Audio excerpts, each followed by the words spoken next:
En su calidad de ex vicepresidente de la República, durante la administración de Mauricio Funes, Salvador Sánchez Serén habría ayudado al desvío de unos 14 millones de dólares y el caso está en investigación fiscal. ¿Qué ocurrió con las instituciones obligadas por Constitución a la fiscalización del uso de los recursos públicos y qué debería hacerse para evitar que ocurran nuevos casos similares? La respuesta a esa y otras preguntas aquí en 8 en punto.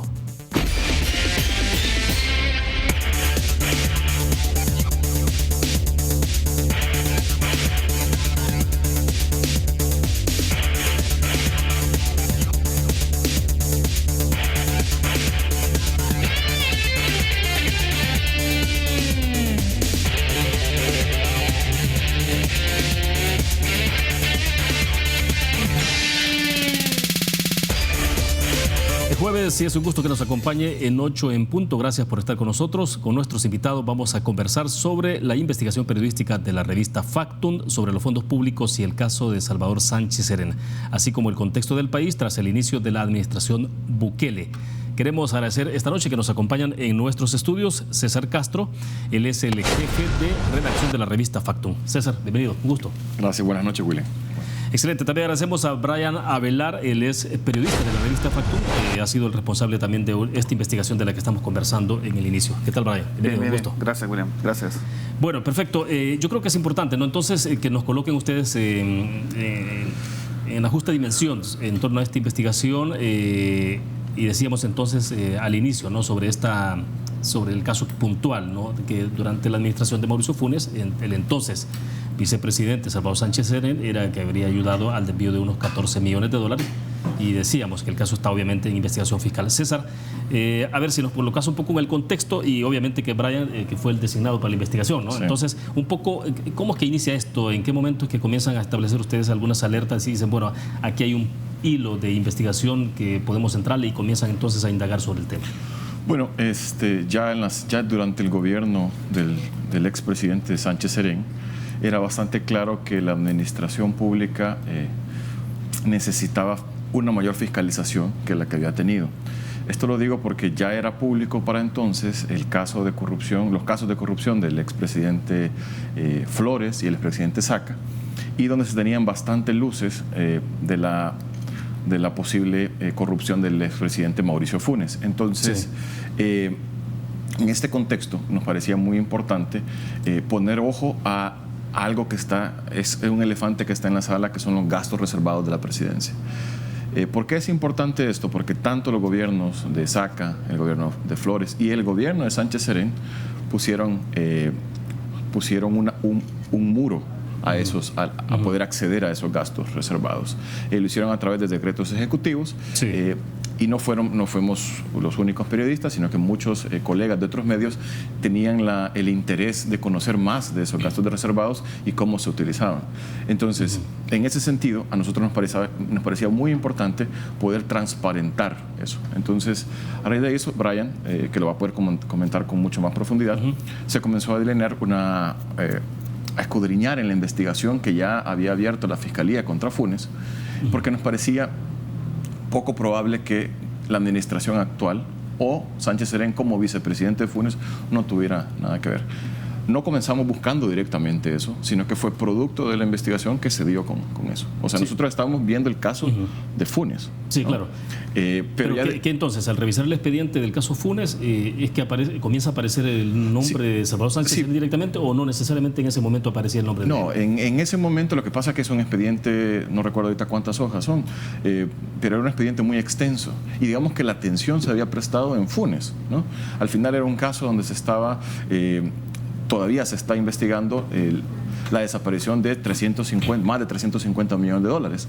En el caso de Saca fueron 300 millones de dólares. Estamos hablando que en 2 administraciones teníamos muchísimo dinero, casi 700 millones de dólares que desaparecieron del erario público. Entonces, creo que todo el mundo se concentró en el caso Funes. Y entonces lo que hicimos, creo, lo que se tuvo y que se hizo bien fue como buscar una arista diferente, y Brian dio con estas cuentas que eran parte de la investigación fiscal y se pudo escudriñar más y que llegaban directamente al entonces vicepresidente Sánchez Serén, y que por ese caso, Casa Presidencial, Roberto Lorenzana, cuando fue cuando estaba en el cargo como secretario de Comunicaciones, ni el presidente, que estuvo 5 años desaparecido, dieron una explicación. Entonces, así fue que comenzamos a llegar y entonces, bueno, Brian creo que te puede explicar más detalle. Exacto, sí, Brian, porque entendemos entonces actas si hay una cuenta bancaria, que son como los puntos neurálgicos en esto. Explícanos un poco entonces qué importancia tienen y en qué momento, insisto en esa parte, ¿no? ¿Cuándo es que levantan ustedes las alertas y dicen aquí hay algo más? Vaya, podríamos resumir el caso en que durante el gobierno de Mauricio Funes, cuando el expresidente Sánchez Serén, fungía como vicepresidente, sí estuvo enterado de estas cosas, sí estuvo enterado de los desvíos de fondos. Tanto fue así que está documentado en la investigación que la Fiscalía hizo contra el expresidente Mauricio Funes que el Sánchez Serén participó también en el desvío. ¿Cómo participó? De 2 formas. Una es, de 3 formas de hecho. Una es mediante la modificación del presupuesto interno de Casa Presidencial. Hay que entender que Casa Presidencial tiene diferentes partidas presupuestarias. Sí, claro. Una de esas partidas presupuestarias es la que se llama gastos reservados, que es la conocida como la partida secreta. Sí. Entonces, uno de los mecanismos fue engordar esa partida secreta con los fondos de la misma presidencia, es decir, desviar recursos que estaban asignados para otra cosa dentro de la misma presidencia de la República y engordar la partida secreta para luego usarla. O en este caso sería que de dependencias de la misma Casa Presidencial. De dependencias de la misma Casa Presidencial. No necesariamente de otros ministerios. No, pero también de esa otra forma. Una forma fue, por eso digo, una forma fue de la misma Casa Presidencial desviar fondos internos para engordar la partida secreta, la partida de gastos reservados.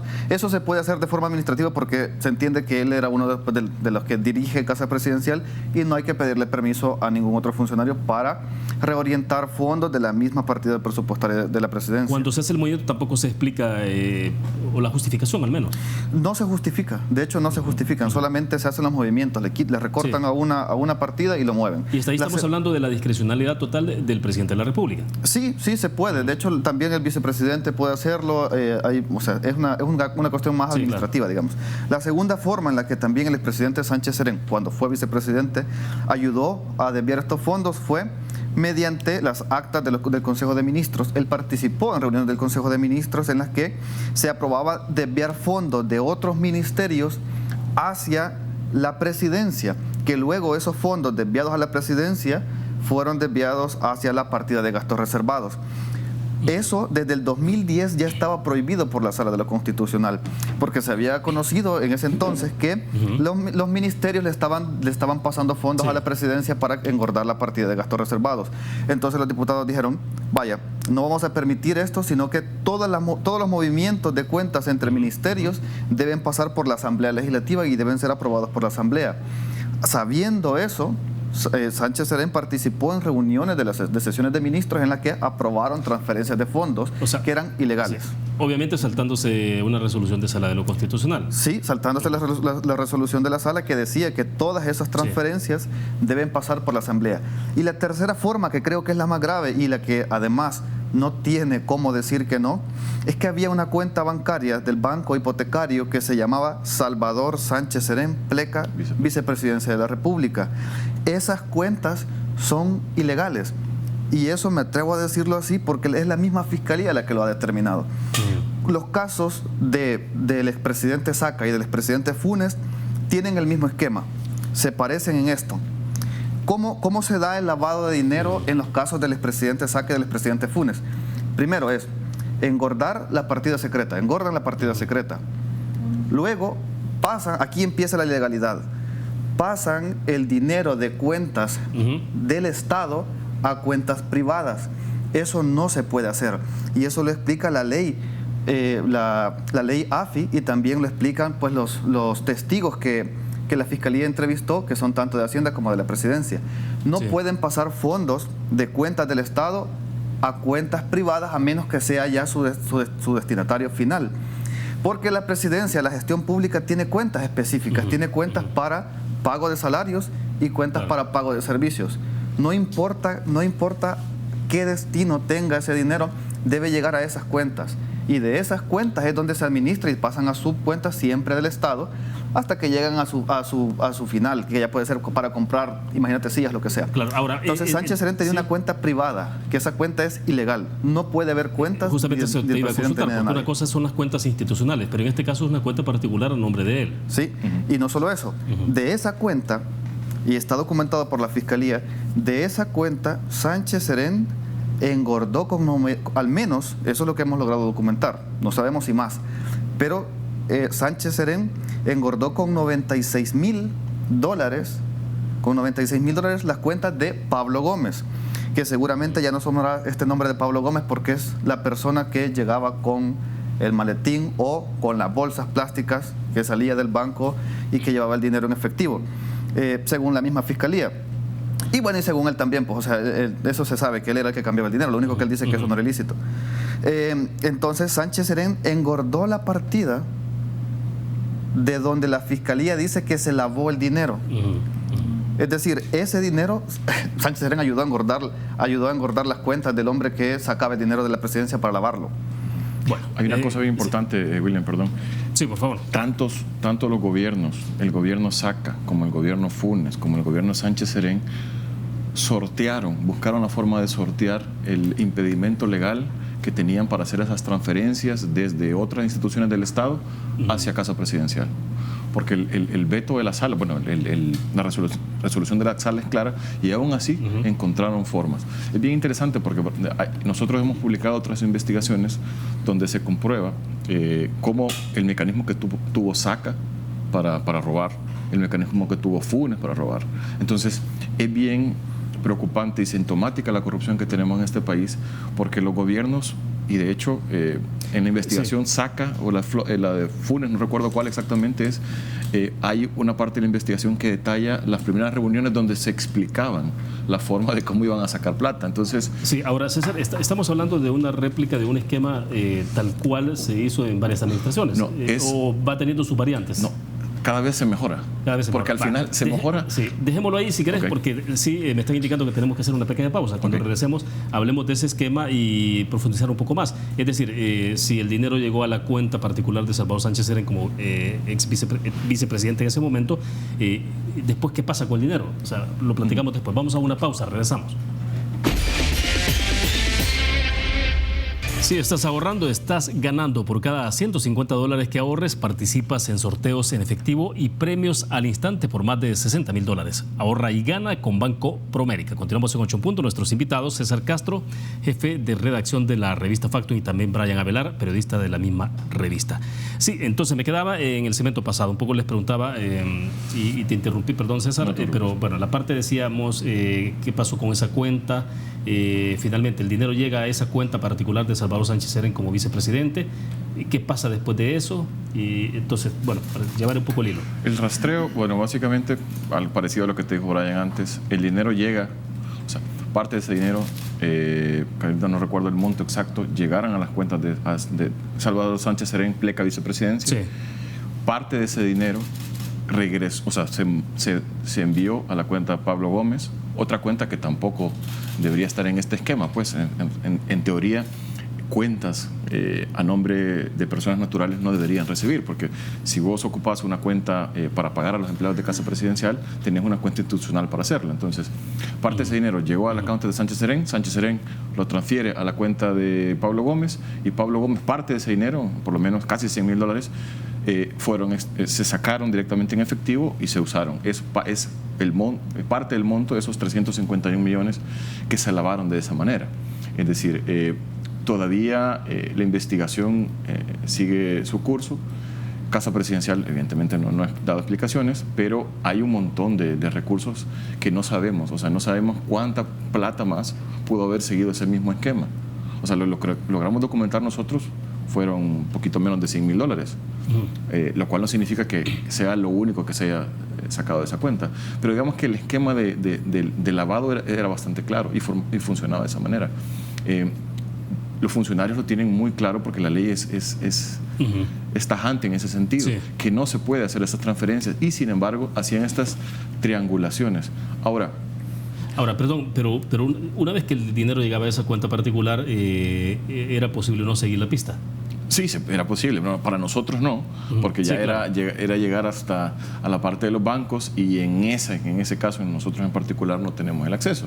¿Y ya podría ser entonces lo demás de la línea de investigación de la Fiscalía? Debería serlo, debería ser. Yo estoy seguro que la Fiscalía tiene muy claro dónde paró ese dinero, porque si vos comenzás a seguir la cantidad, te llega $1 millón de esa cuenta y después vos sacás $100,000 a otra cuenta que después la retiran en efectivo y se entrega en casa presidencial, es probable que por lo menos podés llegar hasta el efectivo y puedes rastrear quién fue la última persona que lo retiró. Eso sí es posible. Ahora, lo que nosotros nos quedamos pendientes y esperando era la investigación, o que se comenzara, o que se dijera algo en el caso de Sánchez Serén. Yo no sé si con el fiscal nuevo, con el fiscal Raúl Melara, eso va a seguir. Yo esperaría que es una investigación en curso, ahora que el presidente, que Sánchez Serén ya no tiene fuero, esa investigación penal continúe. Porque el expresidente Sánchez Serén, por muchas cosas, tiene que dar explicaciones. Ahora, pero decíamos entonces, lo planteaban ustedes, el método, la forma, ¿se fue modificando en el tiempo? Se fue perfeccionando. Eso es lo que te decía al final del último bloque. Digamos que era una manera, y el detalle te lo puede dar Brian, era una manera con Saca, con Funes, mejora. ¿Mejora en qué sentido? Mejora en el control interno para que el control externo, la auditoría del Estado, no lo detecte. O sea, se va perfeccionando el método. Se perfecciona el método corrupto para lavar el dinero, para sacar dinero de la partida secreta, sacarlo en efectivo y poder hacer uso que estimen conveniente a ellos. El último reportaje del Faro creo que es muy revelador en lo corrupto que fue la administración Funes. Nosotros, cuando publicamos los audios presidenciales en Factum, la gente pudo escuchar al presidente Funes haciendo negociaciones oscuras, comprando diputados. El Faro hace esta investigación donde ya podemos ver cómo se usó ese dinero, ¿no? Y los mecanismos que usaron fueron los que nosotros describimos en la investigación. Entonces, Sácalo tenía una manera, Funes va varios peldaños arriba y Sánchez Serén va todavía más. Que eso es bien importante porque estamos en un momento con una nueva administración donde la transparencia debería ser una de las cosas más importantes. Es decir, como nosotros sí vamos a ser transparentes respecto al gasto reservado, que creo que todos los ciudadanos estamos pendientes. Sí. Brian, pero entonces, bueno, decimos, se plantea, ¿no? Se va perfeccionando el método, la forma, pero ¿qué ocurre entonces durante ya la administración de Salvador Sánchez Serén convertido en presidente? ¿Qué ocurre en el caso de cómo se manejan esas cuentas? Sí, la administración de Sánchez Serén prácticamente copió el modelo, en un principio, copió el modelo que se había usado en la presidencia de Funes para sacar el dinero de la partida de gastos reservados, que consistía en violar lo que había dicho la Sala de lo Constitucional, transfiriendo fondos desde otros ministerios hacia Casa Presidencial y luego hacer que llegaran a la partida de gastos reservados. También transferir fondos internos de Casa Presidencial para engordar la partida de gastos reservados y pues sacar el dinero a través de personas particulares. Pero esto tiene otra modificación, y digo que lo sacan a través de personas particulares porque hay testigos de la Fiscalía que durante la administración de Mauricio Funes, la Fiscalía los entrevistó en esta administración y le dicen a la Fiscalía que siguen sacando el dinero igual, que lo siguen sacando a través de cuentas de particulares. Pero además el gobierno de Sánchez Serén, y es curioso porque al expresidente Saca lo capturan, si no recuerdo mal, en octubre del 2016, en octubre.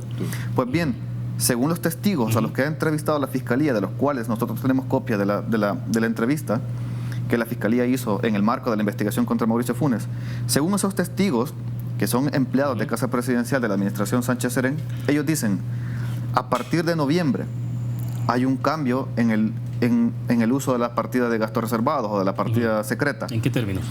Esos cambios son que antes, imaginémonos que esta es la partida de gastos reservados, es una partida grande.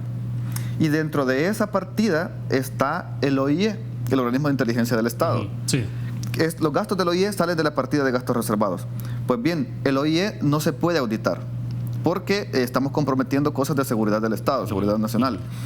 La partida de gastos reservados en general sí se podría auditar, salvo el OIE, salvo la parte del OIE. Pues bien, a partir de noviembre del 2016 lo que hizo el FMLN es meter todos los fondos de la partida de gastos reservados al OIE y de ahí sacar el efectivo.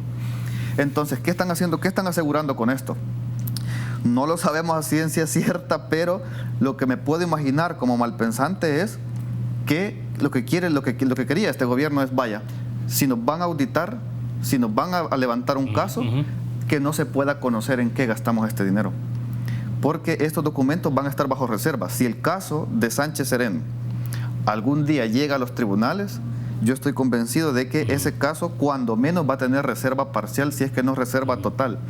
Es decir, que los periodistas no vamos a poder conocer, como sí lo hemos conocido en los casos Funes y Saca, en qué se gastó ese dinero. No vamos a poder tener acceso a ese expediente, porque todo está dentro de los gastos del OIE. Entonces eso no lo podemos conocer porque es seguridad nacional. Ahí dice cuántos espías tenemos, dónde tenemos espías. Sí, claro. Ahora hay una nueva administración. ¿Cómo queda todo el manejo de los gastos reservados y lo demás? ¿Hay una variante, digamos, o hubo una modificación durante la administración de Sánchez Serén? Sí, el FMLN fue inteligente quizá en esa parte, o no sé cómo llamarlo, pero inteligente, pero quizá malintencionado también. Hicieron una jugada antes de irse.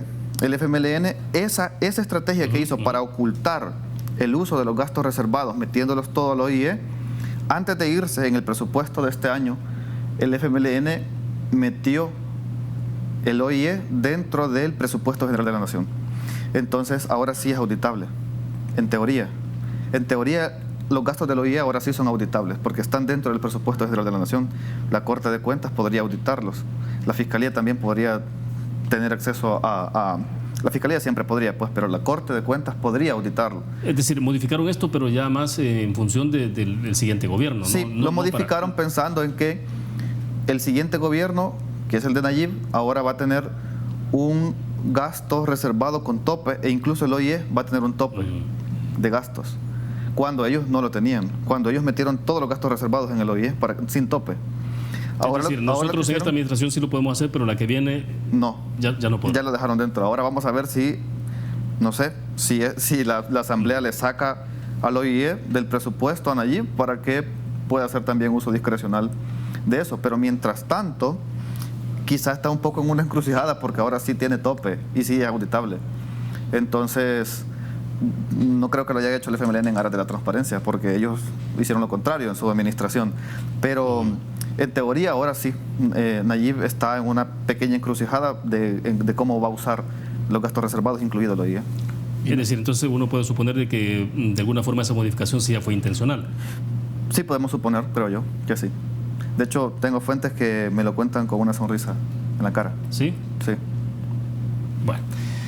Vamos a irnos a otra pausa comercial.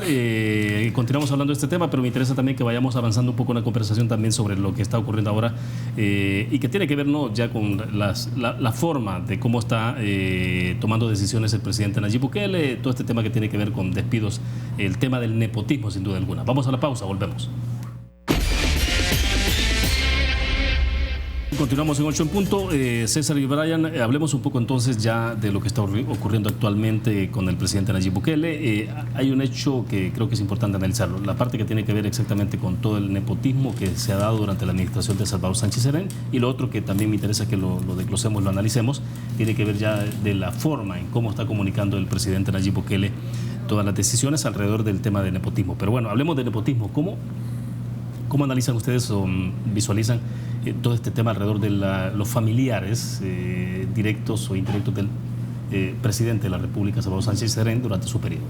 Bueno, yo creo que con lo primero es, de alguna forma, este análisis ya lo habíamos hecho antes, que con muchas acciones el FMLN nos recordaba mucho a Arena, nos recordaba mucho a los gobiernos areneros que se calificaron por varias cosas. Uno es el uso patrimonialista del Estado. El Estado en función del interés particular. Y esto lo digo porque durante los gobiernos de Arena estas eran prácticas habituales. Y es importante porque el gobierno, la exguerrilla, que supuestamente estaba llamada a combatir todas estas cosas con las que supuestamente hicieron hasta una guerra, uno suponía que iban a ser prácticas corruptas que iban a quedar en el pasado, que no iban a ser replicadas por ellos. Todo esto, lo que hablábamos en los bloques anteriores, Y estas son muestras que el Frente superó a Arena en muchas cosas. Es muy lamentable darse cuenta de esta manera que el presidente tenía no sé cuántos familiares, yo perdí la cuenta realmente, de familiares que tenía trabajando en la administración. Y es más lamentable cuando uno escucha las explicaciones que dan desde el Frente sobre por qué está bien. El otro día Norma Guevara decía, bueno, ¿y dónde van a conseguir trabajo, no?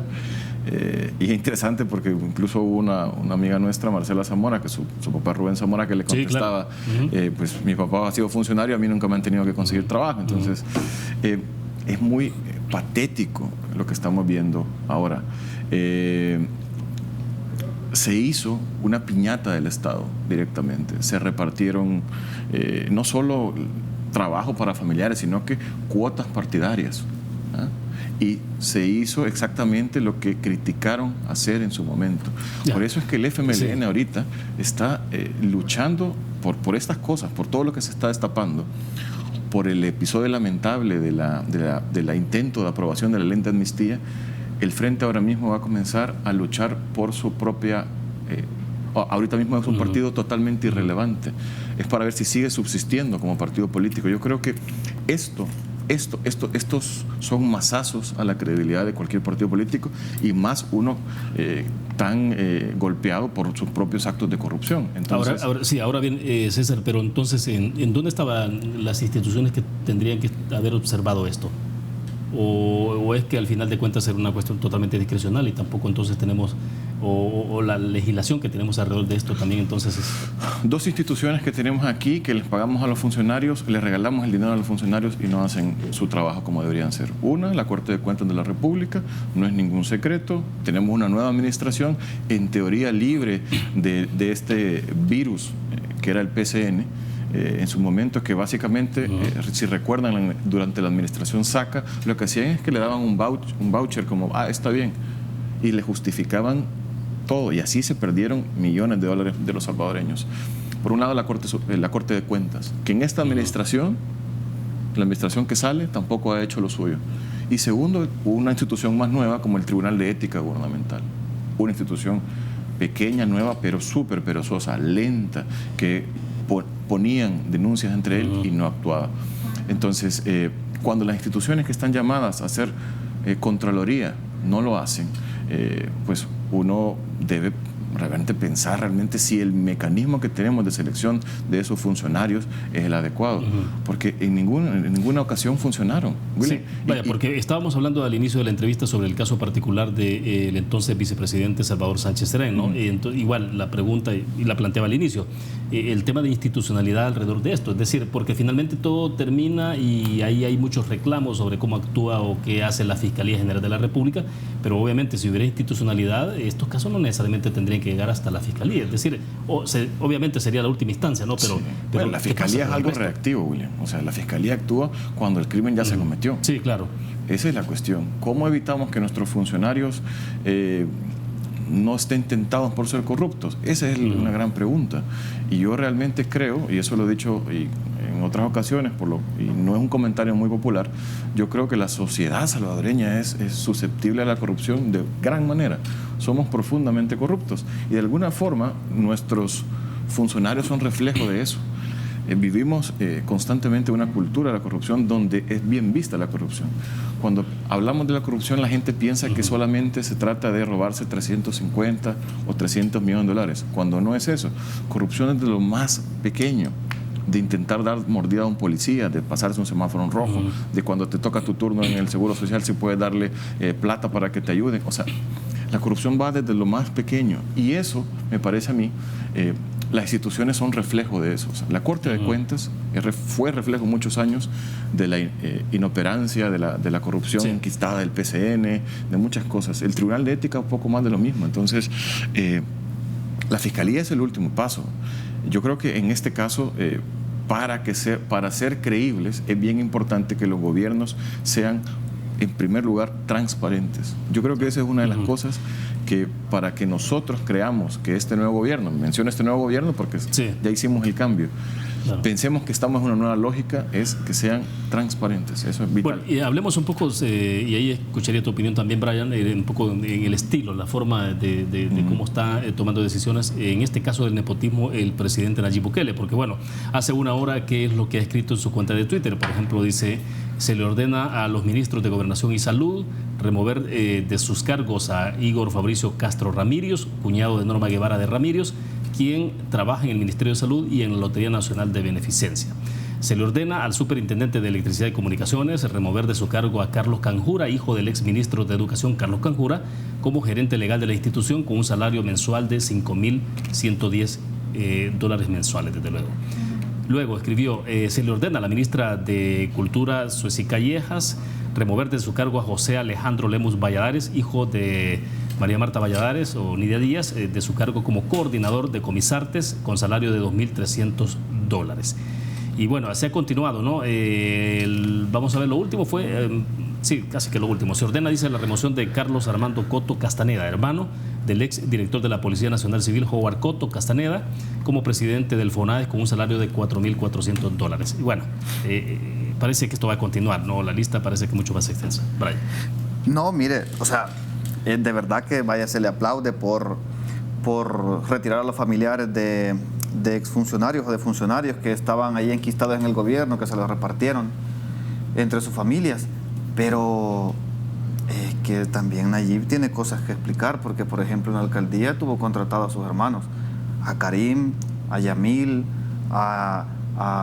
¿cómo se llama el otro hermano? A Hassan. Es decir, que por ejemplo, bueno, Karim no recibía salario, su argumento era como no le vamos a pagar, pero va a estar aquí tomando decisiones. Entonces, ¿de qué se trata al final el nepotismo? ¿De pagarle a los familiares, o también de que tomen decisiones los familiares? Porque vaya, una forma de pagarle, una forma del nepotismo es que, bueno, que las partes malas del nepotismo, que es bueno, que está recibiendo salario una persona que es familiar del presidente y que evidentemente tiene un conflicto de interés. Pero además, vaya, ese argumento de decir, no le vamos a pagar, pero que siga tomando decisiones. Porque eso también es poder. Poner a mi hermano a que tome decisiones en una administración pública también es nepotismo. O sea, para ti no necesariamente el nepotismo se termina cuando alguien dice no me den salario. Entonces, no, pero va a tomar decisiones y eso también es poder. Tomar decisiones es darle poder a un familiar, pues. Entonces, Nayib lo ha hecho con sus hermanos. Todos hemos visto fotos. De hecho, tuvo un proceso en el Tribunal de Ética por eso. Entonces, él se ha lavado las manos diciendo no, pero ellos no reciben salarios. Bueno, Yamil todavía no se ha confirmado, pero ha estado tuiteando bastante, como diciendo esto: en este gobierno vamos a hacer tal cosa. Es decir, como suena, o sea, que vos vas a ser funcionario. ¿Qué vas a hacer? Entonces, el nuevo presidente que tenemos, Nayib Bukele, es una persona que es muy cercana a su grupo familiar, y no solo en términos personales, sino también en términos de la función pública. Su hermano, de hecho, Karim, fue su jefe de campaña, un hombre que estuvo muy cerca y que permanece muy, muy cerca del presidente, y que no sabemos ahora qué está haciendo. Tampoco sabemos qué va a hacer su otro hermano, Yamil. Pero además, vámonos a las amistades. Está también comprobado que el círculo, el nuevo gabinete que nombró Nayib, pues él dijo que lo iba a nombrar por méritos. Pero miren qué casualidad que todas las personas que tienen mayores o mejores méritos son los que están cerca de él. No sé, es bien raro. Porque también, vaya, familiares o personas cercanas a su familia, personas que han trabajado para él en la alcaldía, personas que han tenido negocios con las empresas de su hermano, casualmente ex empleados. El ex gerente de la Yamaha, de su empresa, casualmente es el que mejores méritos tiene. No sé, entonces yo creo que también esas cosas hay que cuestionarlas. De verdad que digo, aplaudo que saque a la gente, a los familiares, pero mire, también saque entonces a los amigos de su gobierno. Bueno, tengo que hacer la última pausa comercial. Cuando regresemos hablemos un poco sobre el estilo, de cómo se toman las decisiones, el uso exclusivo del Twitter y aquí pues obviamente que se está hablando, ¿no? Y qué tanto se estará respetando no los procedimientos para poder despedir a algunas personas, porque no solo se trata del caso particular de estas personas señaladas por nepotismo, ¿no? Sino por el tema de que hay también la disolución de al menos 5 secretarías, ¿no? Y qué ha pasado con estas personas, de qué manera se les pudo haber despedido o no, o se les va a reintegrar. Bueno, hablamos de eso después de la pausa comercial. Bueno, estamos al cierre, nos queda poco tiempo, César y Brian, pero bueno, hablemos de la parte esta del estilo, de la forma en que se está comunicando el presidente Bukele a través de la cuenta de Twitter, la respuesta de los ministros en cada decisión que toma sobre la destitución, ¿no? Sobre todas estas personas que están vinculadas familiarmente a funcionarios públicos y obviamente al expresidente de la República.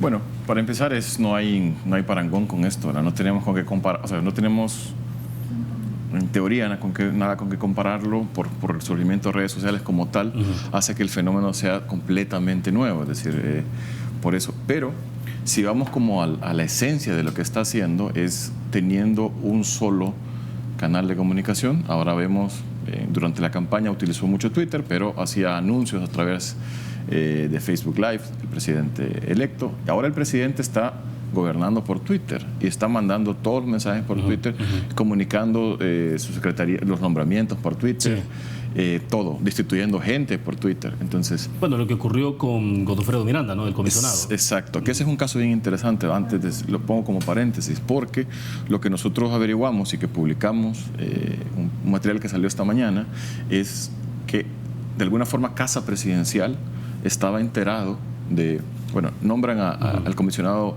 Arreza Chicas como director de la policía, y el comisionado Arreza Chicas hace los nombramientos, algunos los mantiene, como el subdirector general, el subdirector de de seguridad pública lo mantiene, en investigaciones lo mantiene, y nombra a alguien tan cuestionado como Godofredo Miranda en el lugar suyo, pues en el lugar que antes tenía Arreza Chicas.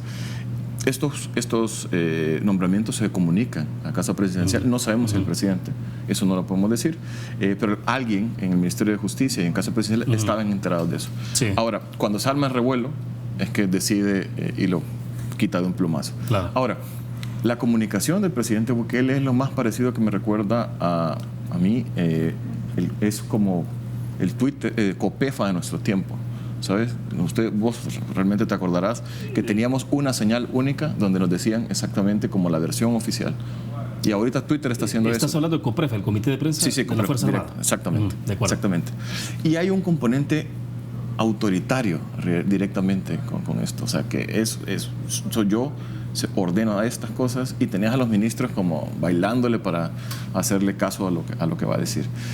A mí me parece una forma poco ortodoxa de comunicar, que creo que hay que tenerle cuidado, porque cuando normalizamos todas estas cosas, si normalizamos que esto está bien, que se ordene así, no sabemos si hay una orden, supongo que sí hay una orden escrita respecto a todo lo que se está haciendo, desde quitar el nombre de Domingo Monterrosa a la Tercera Brigada, como todo. Si se normalizan estas cosas, luego creo que podemos arrepentirnos de cómo dejamos pasar que hubiese alguien tan autoritario gobernando desde una cuenta de Twitter. Ahora mismo creo que todo el mundo le está aplaudiendo porque son cosas buenas, quitando familiares de un expresidente, quitando a alguien que está acusado de asesinar a Roque Dalton en un puesto clave. O sea, son cosas que se aplauden. Pero ¿qué va a pasar cuando sean cosas que realmente la gente está en contra? Si ya le permitimos todo. Es una cosa que creo que no se está considerando y es importante. De acuerdo. Cierro contigo entonces, Brian. Sí, yo creo que tenemos un presidente que está queriendo darnos pruebas de transparencia. Vaya, entonces yo también le invitaría a que transparentara cosas como está haciendo uso de la partida de gastos reservados ahora mismo. ¿Cuánto han sacado de esa partida? Que transparentar ese tipo de cosas, porque vaya, está bien que diga que van a mandar a hacer un puente y todo eso y que publique cada cosa que hace, vaya, está bien. Ahora también cuéntenos las otras cosas que nos interesan saber. ¿Cómo está usando el dinero de la partida de gastos reservados? Ya eliminó la partida secreta como prometió que lo iba a hacer. Y también otras explicaciones que tiene que dar, como por ejemplo en la administración de su alcaldía. Pues también contrató a un productor audiovisual que lo sigue teniendo contratado con contratos ilegales, con contratos en los que falsificaron firmas, en los que de hecho la ministra de Cultura, Susi Calleja, también participó en esos contratos amañados. Entonces, corrupción es corrupción, ya sea en poco o en mucho. En la alcaldía de San Salvador tenemos comprobado que al menos hubo contratos amañados en los que falsificaron incluso firmas para que una persona de su interés, el que él quería que contratar, ganara esos contratos. Entonces, sí hubo corrupción en su administración de la alcaldía. ¿Qué pruebas o qué garantías tenemos de que no va a volver a pasar? Bueno, esas cosas debería transparentar. De acuerdo. También. Y solo quiero cerrar, antes de despedirlos, mostrándoles lo que ocurrió, ¿no? La Sala de lo Constitucional emitió un comunicado este día donde dice: Sala de lo Constitucional ampara a ex concejal de San Salvador por vulneración a su derecho a la estabilidad en el cargo, y es el caso de la señora Ana Xochitl Marchelli contra el Consejo Municipal de San Salvador por la vulneración de sus derechos de audiencia, de defensa y la estabilidad en el cargo. Lo anterior, dice la sala, debido a que el periodo de su nombramiento no había vencido y previo a la separación del cargo no se le siguió ningún procedimiento ante la autoridad competente. Esto ocurre, ¿no? Este amparo a la ex concejal Marchelli, justamente cuando está ocurriendo esto de decisiones que está tomando el presidente de la República sobre el tema del nepotismo, ¿no? Pero bueno. Así que gracias, César, por haber estado. Se nos fue el tiempo. Así que muchísimas gracias y esta vez estamos a la orden. Bueno, perfecto. Gracias, Brian. Gracias, William. Gracias a todos por escucharnos. Bueno, terminamos de esta forma, 8 en punto. Gracias a ustedes que nos acompañaron. Nos vemos mañana. Buenas noches.